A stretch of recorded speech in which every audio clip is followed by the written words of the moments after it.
बड़ी खबर आ रही है इस वक्त की। ग्वालियर से बीजेपी मेयर पद के उम्मीदवार का ऐलान हो चुका है। सुमन शर्मा को बीजेपी ने उम्मीदवार बनाया। आपको ये बताते चले कि इसी के साथ भारतीय जनता पार्टी ने सभी 16 नगर निगमों में अपने चेहरे को साफ कर दिया है। ये महापौर पद के लिए है। हालांकि ग्वालियर से पेच फंसा हुआ था क्योंकि ऐसी खबरें थी कि कहीं ना कहीं एक मत नहीं बन पा रहा है, लेकिन अब ग्वालियर के लिए भी तस्वीर साफ हो चुकी है। इससे पहले रतलाम और इंदौर के लिए चेहरा स्पष्ट हुआ और आपको याद होगा कि उससे पहले बीजेपी ने 13 निगमों के लिए नामों का ऐलान कर दिया, लेकिन सुमन शर्मा पर पार्टी ने भरोसा जाहिर किया है। बीजेपी मेयर पद के उम्मीदवार का ऐलान और देखिए कुछ ऐसी तस्वीर सामने आई है जिसमें एक बार फिर से एक महिला पर भरोसा। सुमन शर्मा को बीजेपी ने यहां पर उम्मीदवार बनाया। हालांकि पहले से ही तमाम तरह की संभावनाएं थी। कुछ चेहरे थे जो कि ड्रेस में देखने को मिल रहे थे। प्रमोद शर्मा मेरे सहयोगी लगातार बने हुए। प्रमोद, सुमन शर्मा पर भरोसा जाहिर किया है पार्टी ने, क्या पीछे की बड़ी वजह?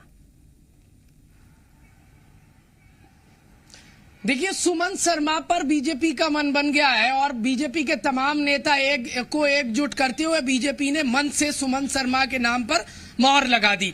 ग्वालियर से बीजेपी की महापौर पद की प्रत्याशी सुमन शर्मा ऐलान कर दिया आधिकारिक तौर पर। बीजेपी ने सभी 16 की 16 जो नगरीय निकाय सीटें हैं वहां पर बीजेपी ने महापौर पद के प्रत्याशियों का ऐलान कर दिया। इंदौर और रतलाम, देखिए दोनों नामों का ऐलान कुछ देर पहले किया था और अब ग्वालियर से प्रत्याशी का ऐलान भी बीजेपी ने कर दिया। देखिए, सुमन शर्मा के नाम को लेकर लगातार बीजेपी नेता बैठक कर रहे थे और अब जैसे ही ग्वालियर के तमाम दो दिग्गज नेता हैं, चाहे तो ज्योतिरादित्य सिंधिया या फिर नरेंद्र सिंह तोमर या फिर सरकार के मंत्रियों को एकजुट किया गया और सभी का मन एक होने के साथ ही बीजेपी ने आधिकारिक तौर पर सुमन शर्मा के नाम का ऐलान कर दिया। देखिए, बीजेपी ने सभी 16 जगह अपने कैंडिडेट उतार दिए, सामने आ गए। अब यहां पर जो सबसे पहले कांग्रेस पार्टी ने नामों का ऐलान किया था 15 नामों का, अब कांग्रेस पार्टी पिछड़ गई है। कांग्रेस पार्टी को रतलाम में महापौर पद के प्रत्याशी का नाम का ऐलान करना है और जो आज कम से कम आज होता तो कतई नहीं दिख रहा है। देखिए, नगरीय निकाय चुनाव यानी शहर की सरकार बनाने के लिए दोनों ही पार्टियां एड़ी चोटी का दम लगा रही हैं और सुमन शर्मा एक ऐसा नाम निकाल कर सामने लाई है जिस पर सभी नेता की एक राय हुई है और बिना एक राय हुए पार्टी की जीत ग्वालियर में संभव नहीं थी।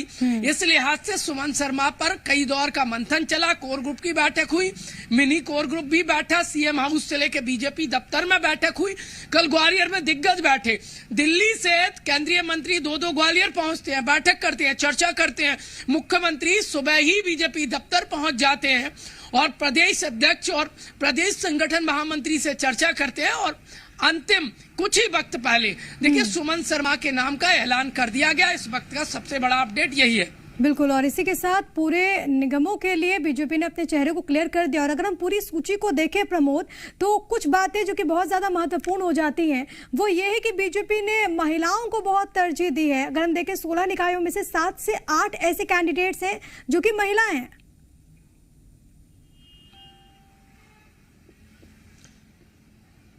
देखिए, आधी आबादी को पूरा हक ये मैसेज देने की कोशिश की गई है और ऐसा नहीं है कि सिर्फ महिला है। देखिए, सवर्णों, पिछड़ा वर्गों, दलितों सभी को और जनजातीय वर्गों सभी को साधने के सामाजिक समीकरण का बेहद ध्यान रखा है बीजेपी ने। किसी को भी नाराज नहीं किया गया। संगीता शर्मा का नाम इसलिए भी महत्वपूर्ण हो जाता है ग्वालियर चंबल से क्योंकि बाकी वर्ग वहां पर धाक रखते हैं और सुमन शर्मा माफ कीजिएगा, सुमन शर्मा ब्राह्मण फेस है, इस लिहाज से ब्राह्मण सज जाएंगे और बाकी वर्ग को बीजेपी ने पहले ही साध लिया है। खास रणनीति के तहत कहीं ना कहीं सुमन शर्मा के नाम का चयन हुआ है, बीजेपी ने ऐलान कर दिया है। बहुत धन्यवाद प्रमोद आपका तमाम बातचीत और जानकारी दर्शकों तक पहुंचाने के लिए।